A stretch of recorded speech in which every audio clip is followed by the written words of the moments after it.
everyone! A while back I made a poll on my community tab pitching some potential manga videos. The Tinkerbell one is the most popular, but I'm hoping to make it a collab with one of my favorite YouTubers, so please wait just a little longer on that one. The second most popular choice was a little 3-volume series called Pink Innocent. Created by Kotori Momoyuki and published in Nakayoshi for only a year, Pink Innocent has stayed relatively obscure. It only has documented releases in Japanese through Kodansha, English through the now-defunct Del Rey manga, and Taiwanese through Everglory Publishing. There isn't a lot of information online about Pink Innocent, but something that caught me off guard is this little line on Anime News Network: objectionable content significant. It's a 10-chapter shoujo. There can't be anything that bad. Can there? Chapter 1 introduces us to the insanely rich Kokona. She's in love with her commoner classmate Renji, who she claims is now her boyfriend as of yesterday. Despite arriving at school in her extravagant limo, she doesn't have a notebook, not because she doesn't have the money, but because the store doesn't take credit cards. Credit cards have limits? Renji offers her his notebook because he prefers his laptop. Very sweet. But we quickly learn that there is more of a misunderstanding here, rather than a true budding romance, as Renji's passiveness gives Kokona the wrong idea, because he only truly cares about his laptop and stocks! Oh my god, he's a finance bro! Anyway, Kokona gets snapped back to reality when her friend points out that couples eat lunch together, and Renji isn't eating lunch with her. Panicking, Kokona rushes to find her crush and asks him if he loves her, quite loudly, which embarrasses him. She then uses her private helicopter to get his attention, which works better, but not the way she wants. Unhappy with his little wave, Kokona jumps out of the helicopter, flips around, and does a superhero landing right in front of Renji. What? Are her legs okay? Then she has the audacity to invite herself into his home! How insane do you have to be to do one of those things? The fact that she did all of that back to back for a guy who was indifferent towards her? Kokona's a red flag. Once she's in his house, she makes him leave and messes with his prized possession, his laptop. Renji snaps at Kokona, saying his laptop is very delicate. As he leaves, Kokona cries as she is delicate too. Oh my god, you're insane. She then holds the laptop in her hand, and it spontaneously combusts, setting the room on fire! She set the room on fire by touching the laptop! Of course, Renji comes back just in time, but not for his laptop! He's here for Kokona! Yay! To show her gratitude, Chapter 1 ends with Kokona inviting Renji to stay at her place. Fire or not, this girl is shameless! In Chapter 2, Kokona gives Renji all the computers and laptops her family has as an apology for setting his house on fire. Renji accepts, feeding into Kokona's delusions. Skipping ahead to the school day, their class is doing their own production of Romeo and Juliet. Oh, you can see where this is going. Kokona wants her and Renji to be the leads, forgetting to even ask if he would want to act. Newsflash, he doesn't. Regardless, Renji is talked into the role, and delusional Kokona gets her way. After some questionable script rewrites, and some very uncomfortable costume-related drawings of minors, Renji has had enough. But fate does not want Renji to be happy, because during this argument with Kokona, paint ruins his new laptop. Oh, this is a tragic running joke. Renji begins to feel guilty and tries to make his way back to Kokona, but he's trapped by this ugly little dude that wants to kiss Kokona. Renji escapes just in time and kicks the culprit down, returning to his role as Kokona's Romeo. As they run off stage together, Kokona beams at Renji's first I love you to her, even if it was just part of the script.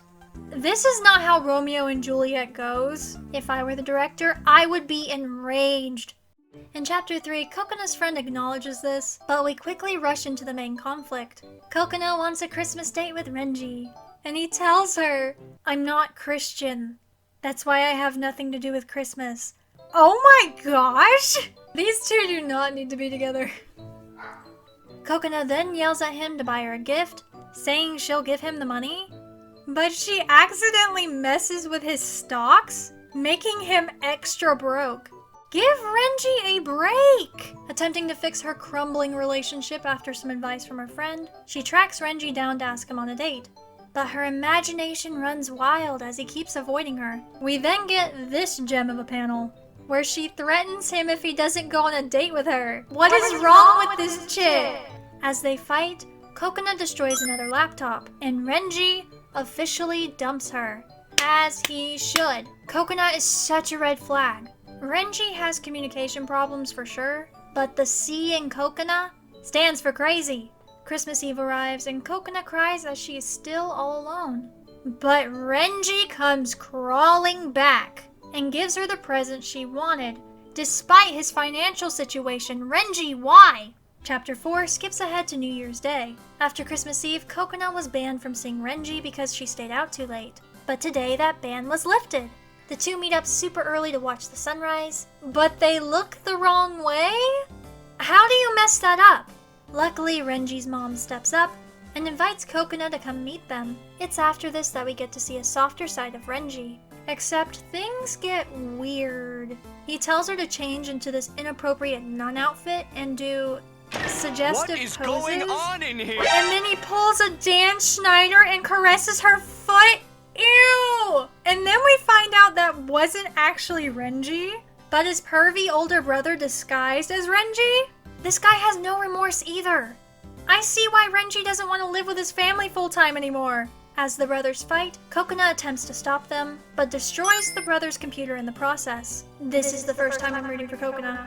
Renji grabs Kokona and quickly leaves, vowing to never return. Renji scolds Kokona, saying she's too defenseless and that something much worse could have happened to her if he didn't step in when he did. After the two hug, the chapter ends with a panty shot. Classy. Chapter 5 introduces the next conflict right away. Kokona wants a kiss. Kokona's friend Eri is the girl on that poster, which leads to Kokona questioning her about her actual boyfriend, who is a cake artisan. Surprise! It's the nice guy Renji shoved Kokona into after being embarrassed by the kiss idea earlier. Except now he's mean. Okay. It seems that there was a bit of tension between Eri and her boyfriend after the kissing job, but he seems really chill about it, which causes Eri to slap him? What is wrong with you people? So, their entire relationship is filled with insecurities. One is a model in high school who feels bad about kissing another guy for her job, and the other only got through middle school before focusing solely on cake artisan training. The two do sort out their problems with decent communication. However, that now leaves us with Kokona and Renji, who almost kissed by accident. Whoops! Now we're halfway through the book, and Kokona is crazy.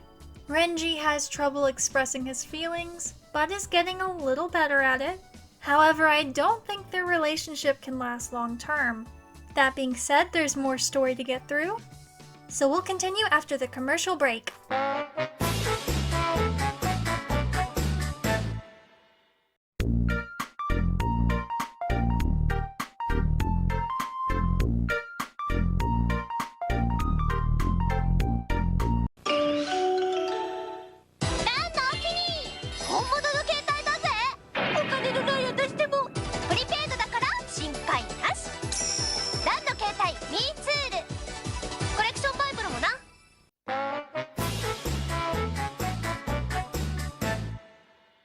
Our lead couple is still on the ground, a mere move away from locking lips. This does not happen as Renji isn't ready. Feeling insecure, Kokona goes to find romantic advice in magazines, and they do not give her the answer she's looking for. Now she's insecure about having anus lips. I never thought I'd have to say that. But now I'm thinking of that stop motion series that used to air on Nick at Night, where the dog's anus would get stuck on everything. If you know, you know. The rest of the chapter is Kokona trying and failing to make Renji want to kiss her, and even when she thinks he's going to, she ends up smashing his face with another laptop! When Renji gets fed up with her behavior once again, Kokona starts crying, and says that it's obvious Renji's feelings for her aren't as strong as she wants. Question: when do these kids actually study? Kokona, there are better things to worry about than your Shadow the Hedgehog tsundere-acting boyfriend. I literally hate this. Anyway, the next day, Kokona runs up to Renji as her cheerful self, but she falls right on her face and starts bleeding.